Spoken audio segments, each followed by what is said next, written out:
Hello my friends and welcome back to my channel. HDR versus SDR is still a very hot topic, especially on this channel, because I'm getting a lot of comments actually where people claiming that SDR in games like Red Dead Redemption is looking better compared to HDR, and I just can't understand that, because when I'm playing Red Dead Redemption, for an example, on this TV here, the LG G2, it's just like a day and night difference, and HDR is so much better. So the only explanation what I have actually when people claiming something like that is that they never experienced proper HDR. Most likely because their screen, their monitor, their TV is not capable of displaying proper HDR. Anyway, in this video I compared HDR versus SDR, and I can tell you already that even HDR is not on a reference level, it's still much better and to recommend over SDR on a proper HDR screen.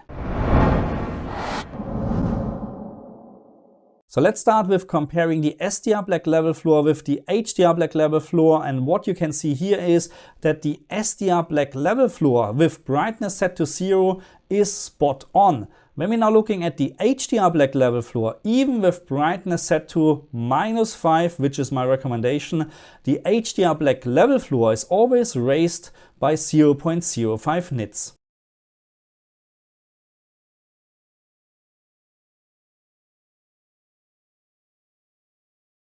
And that's why when we're now looking and when we're now comparing HDR with SDR, you can actually see that HDR is always slightly washed out, very minor washed out compared to SDR. So SDR has a much better black level floor than HDR, but also you can clearly see that when it comes to specular highlights, when it comes to maximum peak brightness and specular highlights, HDR is the clear winner.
So what is my summary now in regards of HDR versus SDR in Star Wars Outlaws? And my recommendation is very clear. If you have a proper HDR screen, play this game in HDR, set brightness -5, set the maximum peak brightness setting always 200 nits over the maximum peak brightness capability of your screen, and you're actually good to go. And if you don't have an HDR screen, a proper HDR screen with a minimum brightness or minimum peak brightness of around 800 nits, then just forget about HDR, just play and enjoy the game in SDR. Thank you very much for watching me, and I'll see you guys next time. Bye.